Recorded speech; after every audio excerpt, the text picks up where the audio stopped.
People know two things about Bruce McNall. Gretzky Kings, and he went to jail. I don't know how it could be any worse than it is right now. I am developing a 8-parter or a television show on the life of Bruce McNall. Bruce's story is jaw-dropping. You can take him to see the Queen, you can take him to meet a gangster. He's perfectly comfortable in either spot. And I've known him for damn near 20 years. No matter where you take him, he's always the most goddamn popular guy in the room. Who doesn't like Bruce McNall? Who doesn't like Bruce McNall? Long before Bill Foley paid $500 million for his hockey team, before the Golden Misfits became the Cinderella story of the National Hockey League playoffs, the NHL came to Las Vegas for the first time, nearly 27 years ago. I started that when we did the first game in Las Vegas. The first image that I have is on the team bus coming into the Las Vegas Strip. Then I saw the marquee outside of Caesar's Palace, tomorrow night, LA Kings versus New York Rangers. It was an outdoor game in 100-degree temperature with ice. That was unique, and we sold out and had the largest gate history of hockey at that time. Wow, if we could actually sell hockey in Las Vegas, 100-degree weather outside, this might have a chance here even here. And now looking back and seeing what's happened now, it's really amazing. It's been almost 25 years since McNall sold the Kings and disappeared from the NHL, and 20 years since he went to prison. But in Los Angeles, fans still remember what he did for hockey in their town and what he did for hockey in their country. Thank you for bringing Wayne to Oh, town. you're welcome. Thank you very much. I appreciate it. That was the best thing that ever happened to this team in this city. Oh, thank you very much. I appreciate that. Thank you. McNall made his first fortune dealing ancient coins. He was a self-made expert. But his true genius wasn't just in understanding history. It was in spinning a tale, in selling the idea as much as the object. I mean, it was all about the story. You take an item that looks like it's just a blank coin, and you give it life. You know, this coin could have been held by Cleopatra, all of which is true, theoretically. And I could bring life to things. That's what I think made the difference. After expanding his business interests to movies and racehorses, McNall, a super fan, bought his first piece of the Kings from Jerry Buss in 1986. By 1988, he owned the whole team. We had some great players, I mean, especially young players.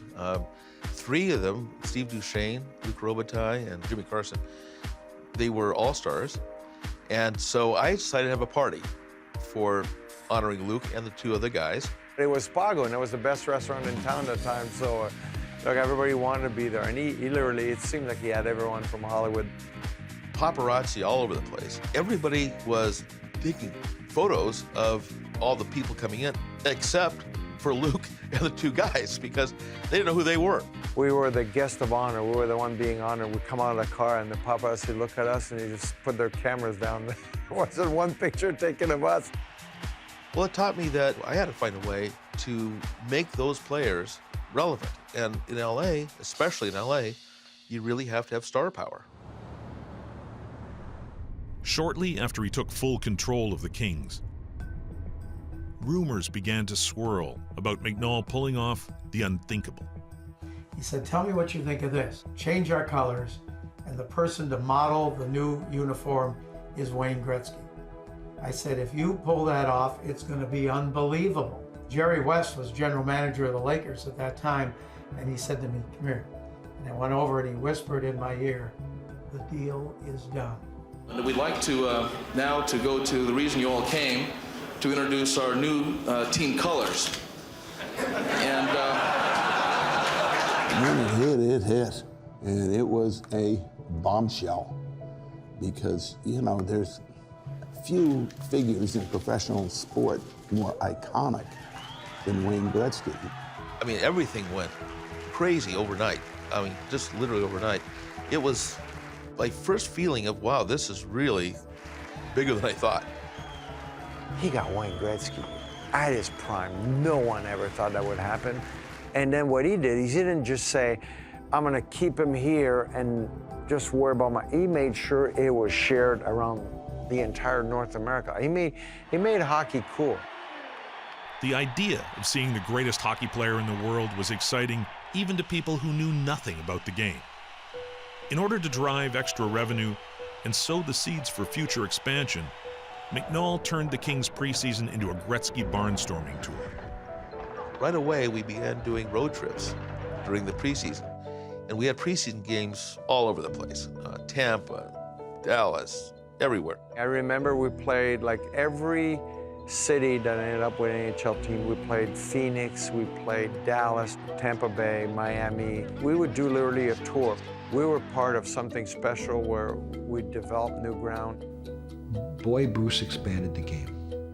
When Bruce brought Wayne Gretzky to LA, he de-regionalized the NHL. McNall used his Hollywood connections to bring out the stars and put the Kings on the map in a city where celebrity was everything. My regular guys were John Candy, obviously, Alan Thicke came constantly, Sly Stallone, Goldie Hawn, Kurt Russell, Tom Cruise came from time to time, and of course President Nancy Reagan would come quite often as well, on and on and on. Bruce was really one of the first, if not the first, owner that came in with flair, charisma, and the ability to stimulate excitement and growth. From an outside perspective, McNall seemed to have it all. I had every man's dream when you get down to it. What guy doesn't want to own a sports franchise, for God's sakes? But he was also racking up bank loans, extended on the basis of dubious collateral. It was sort of accepted at face value that Bruce was extremely wealthy, was in some exotic sort of businesses. Nobody seemed to quite understand what his businesses were. Though McNall was one of the youngest owners in the NHL, he was handed the keys to the league as chairman of the Board of Governors. His first responsibility was to hire a new commissioner. Well, I first went to David Stern, the commissioner of the NBA at the time, and he and I had a breakfast, and I said, I think I asked him actually first if he would be interested in the job as commissioner of the NHL, and he said, no, I'm going to stay here. And then I said, is anybody you could recommend? And he said, well, you know, one of our young, great guys that's in the NBA is Gary Bettman, so you should meet with him, which I did. And so I told Gary, you know, we talked about things, and I was absolutely blown away by his general knowledge of sports. And it wasn't limited to basketball. He understood how it works. And we talked a little bit about what I was trying to do to bring a big television deal out, to expand the sport to other areas of the country that didn't have it. And he was on board with it all. He got it. Prior to the Gretzky trade, the Kings were the only American team west of St. Louis. But that would change fast, as over the next decade, NHL teams began to populate southern and western portions of the United States. All of a sudden then we bring in one of the biggest entertainment companies in the world, the Walt Disney Company and Michael Eisner. And then you bring in Wayne Heisinger. All of a sudden the NHL is right up there with the other four leagues in a big time way. Expansion teams in Florida and Anaheim sold for $50 million each. $25 million of the Mighty Ducks fee went straight into McNall's pocket as compensation for sharing the Los Angeles market. And then, straight from McNall's pocket to one of the banks, breathing down his neck. Bruce is a good hustler, but as he moved up the ranks of people that were really doing hustles, i.e. banks, he didn't fully understand his vulnerability. Now, for lack of better way to say it, it was pretty much a house of cards. By 1993, McNall's web of debt and deceit began to fray. Only he knew the full truth, but others began to notice that something wasn't quite right. I saw Wayne and Bruce having a discussion on the plane, and it was the first time I've ever seen them. It was intense between the two of them, and that's when we were wondering what was going on. We would hear some rumblings that, things weren't great within Bruce's corporate structure. It was just a shock to all of us when things started to fall apart, because Bruce kept that front up in front of everyone, that everything was fine. There was a time we weren't sure if our checks were going to cash, whether they'd bounce. Even as the Kings were making a run to the Stanley Cup final, McNall knew that his empire was crumbling. He had a lot of money that he had borrowed, and it was kind of collapsing around him. He, misled on what his assets were, what he could use as collateral, all those things to a big, big degree. There were a lot of just crazy stories at the time that the dead horses as collateral and things of that nature. My financial statements were wrong. They were incorrect, and filing false financial statements is a felony. I pled guilty to 4 counts of bank fraud. Bruce pled guilty because he is guilty, and Bruce is accepting the full responsibility for what took place. The bill was $337 million to pay, which is a little tough when you're making 18 cents an hour in prison. I honestly couldn't believe it. When we saw how big the numbers were and everything, we were like, oh, we never saw that come in. In 1997, McNall was sentenced to 70 months in prison. He was released in 2001.